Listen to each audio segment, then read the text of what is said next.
पियासे बोली पिया हाथ थमाए।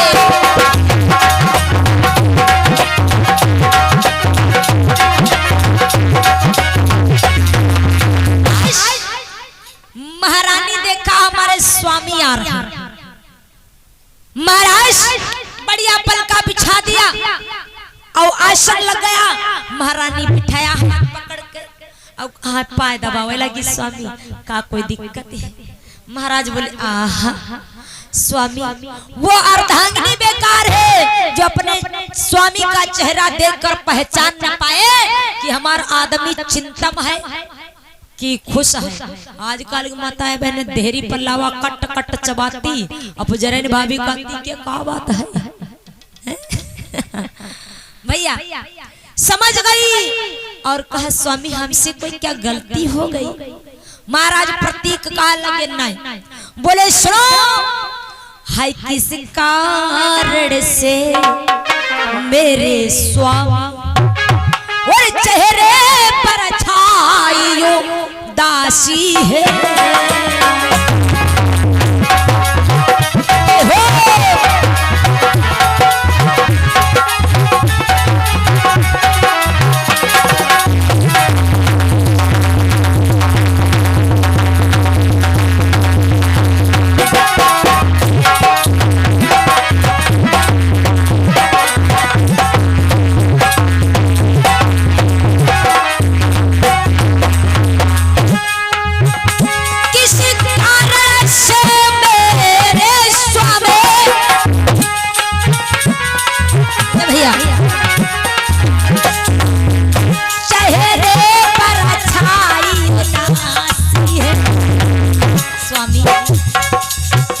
क्या दिल में चिंता व्याकुल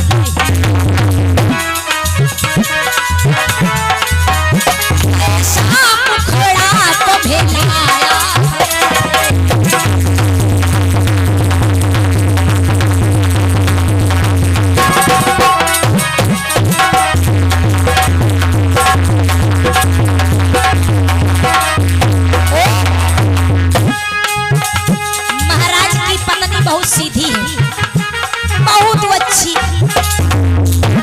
लगी। राजन क्या हमसे कोई गलती हो गई? महाराज और सुनो क्या भूखा संतो चला गया,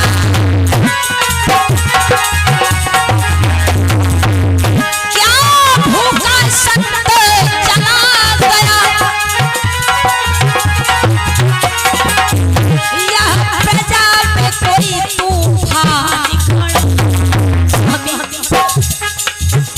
बोलो स्वामी बोलो स्वामी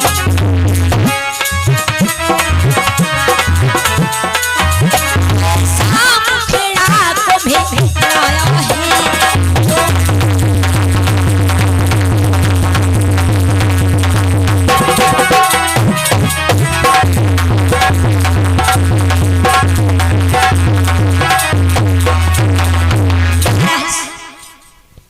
आज उनकी अर्धांगिनी हाथ जोड़ करके कहा स्वामी क्या किसी प्रकार की तुम्हें चिंता है या हमारे दरवाजे से भूखा संत चला गया या फिर अपने प्रजा पर कोई तूफान?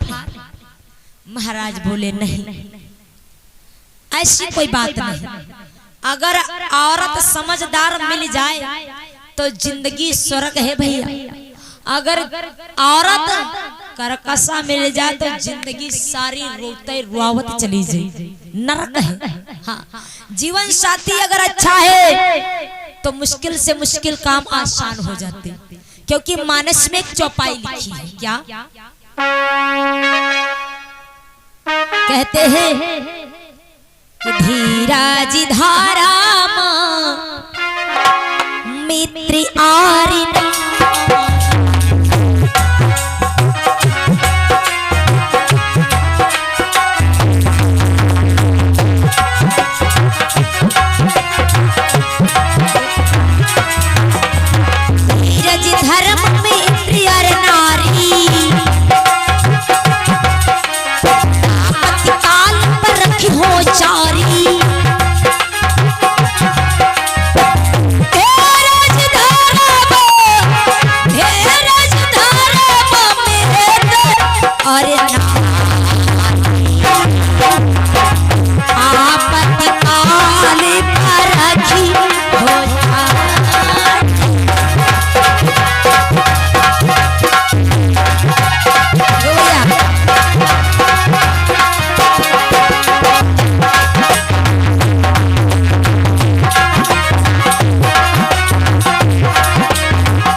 यज धर्म मित्री और नारी आपत काल पर की हो चारी।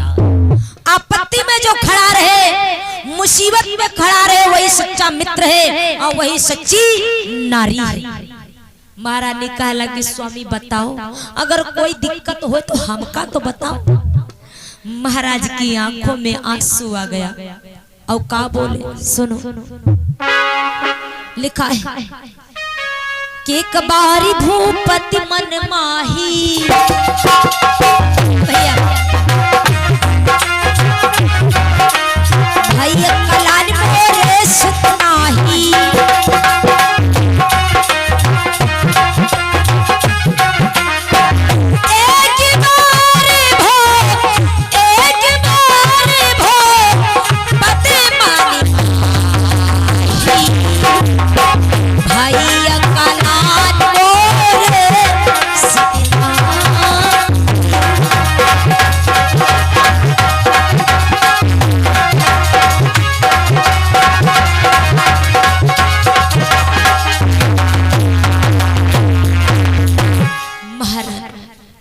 मेरे ऊपर बुढ़ापा, प्रजा हमें बड़ा सम्मान करती है। अब ठीक भैया, प्रजा मुझे बड़ा सम्मान करती है, लेकिन भैया बनी बनी के लाख मोर होती, बनी बिगड़ जाए तो दुश्मन हजार होते। बन जाते हैं रिश्तेदार जब होता है जरपास पैसा, और टूट जाता है रिश्ता गरीबी में जो होता है खास। भैया आज महाराज बड़ा परेशान। देवी अगर आप पूछ रही हो तो एक बात कह रहे हैं, क्या? देखो संतान नहीं होगा तो परिवार कैसे बढ़ेगा, है ना? परिवार की तो बात छोड़ो, अंतिम संस्कार कौन करेगा, राज कौन बढ़ाएगा? इसलिए हमारा मन करता है कि राजपाट का मोह त्याग करके चलो गंगा मैया की तपस्या किया जाए। जिनको महाराज भागीरथी ने लाया था, महाराज की बात को सुन करके महारानी ने कहा लगी ठीक है, चलो हम एक पुत्र के लिए तपस्या भी करेंगे। विचार करना, अब राजा और रानी एक संतान पाने के लिए गंगा मैया के सरोवर में डुबकी लगाया और समाधि लगा करके गंगा माँ की तपस्या किया, जो गंगा मैया सामने बनी है। हाँ, इनकी तपस्या किया। और कैसे किया भैया? बहुत विधि विधान पे लिखा है। अरे कीन हो गंगा जी का ध्यान, दोनों ने रटहि लगाई।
उनकी पत्नी एक लड़का पावे खातिर गंगा माँ के पास गए और तपस्या करने लगी।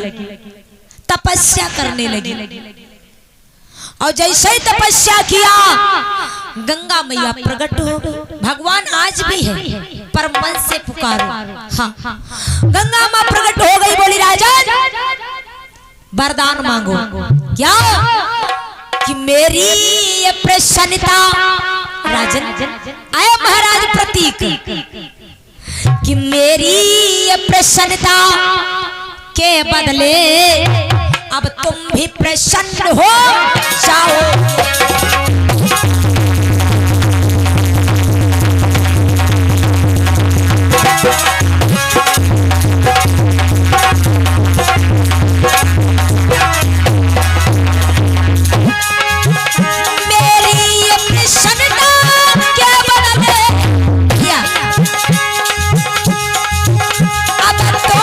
प्रसन्न हो जाओगे।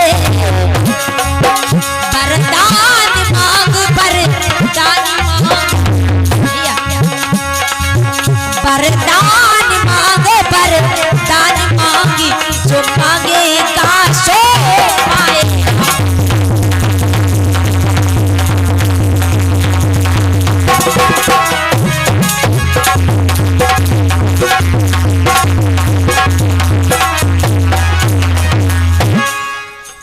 भवानी जी ने भोले बाबा से बोली राजन आए भोले बाबा दोनों लोग गंगा माँ की तपस्या की हो यशोदा के सांवरिया आए जाओ हो आके कन्हैया।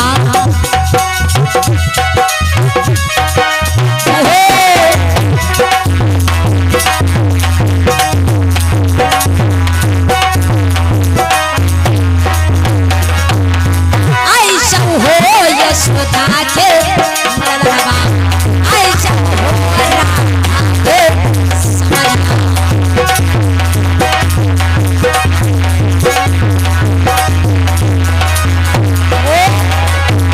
रोती है मैया पिलकते हैं बाबा रोती है मैया पिलकते हैं बाबा।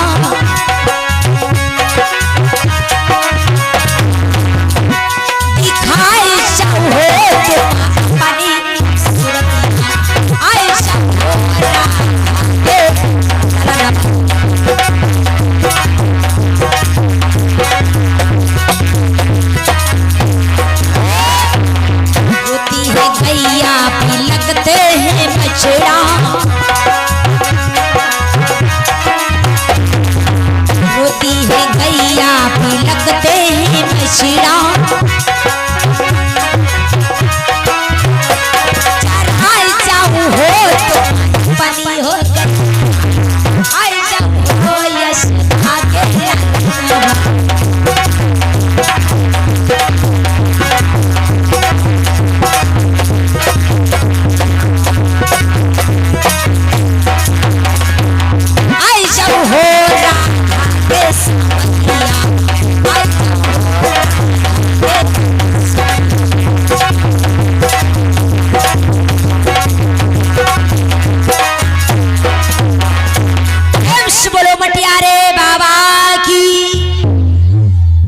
शंकर भगवान की कथा सुन कर रहे थे भक्तों।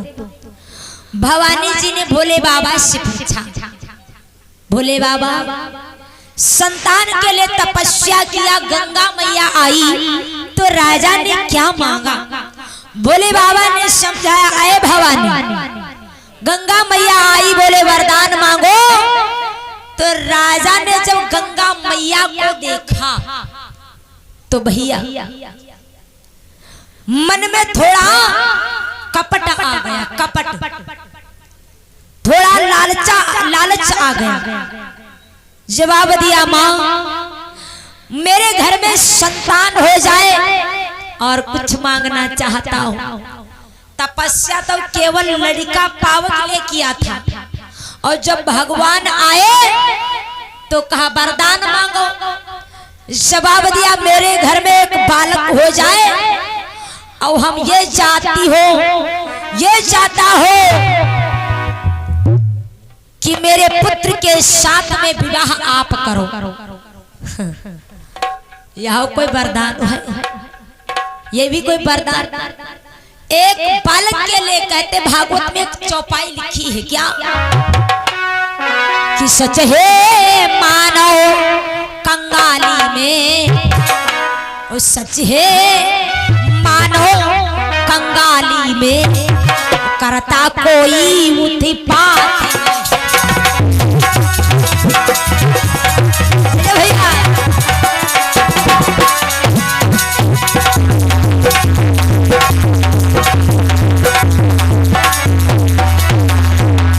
सच है मानो कंगाली में करता कोई उत्पात नहीं, और जब कोई धनी हो जाता है, जब कोई धनी हो जाता है करता सीधी बात नहीं। बहुत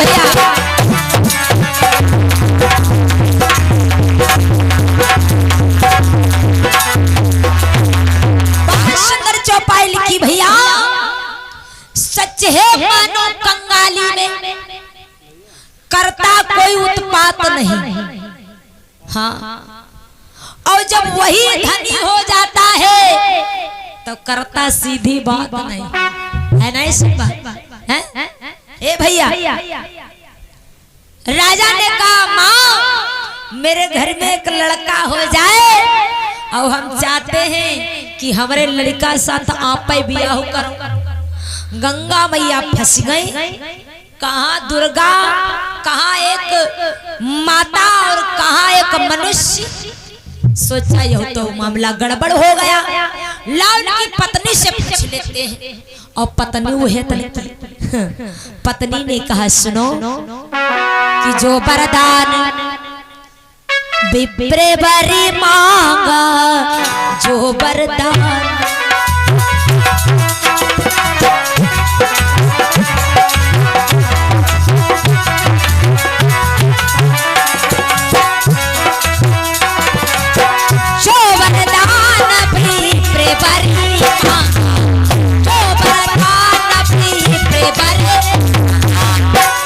कृपाल मोहे हाथी प्रिया, हाथी प्रिया।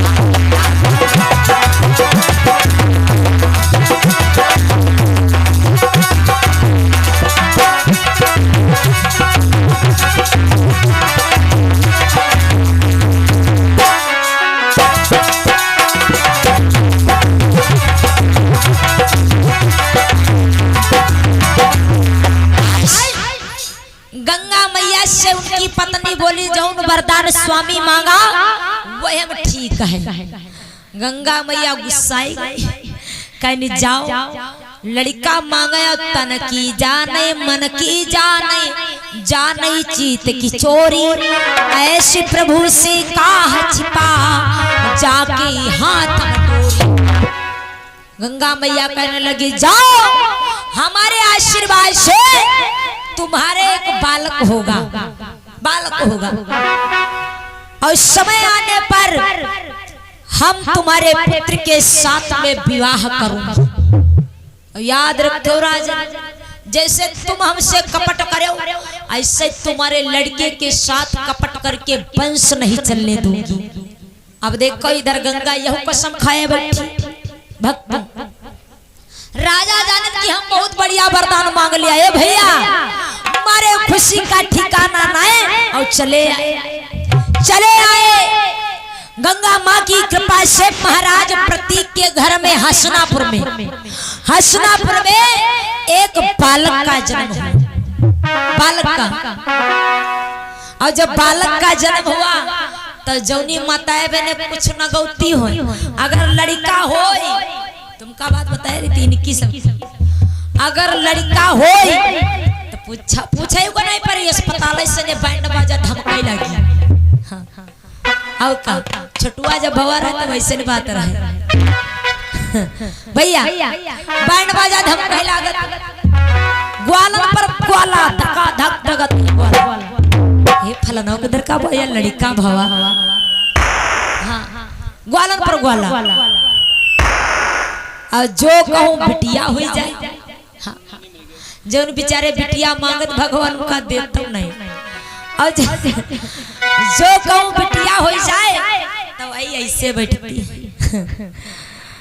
बूढ़ी अम्मा तो ना, जैसे वो बूढ़ी अम्मा का देख ली, लेकिन इन्हें की बात तो नहीं। ये दादी हमें बहुत मनती है, ये दादी बहुत अच्छी है। हाँ, इनकी अम्मा तना बैठती तो जो पूछो का बात अम्मा का होई गवा का भवा भवा का बुआ फाटी पड़ी,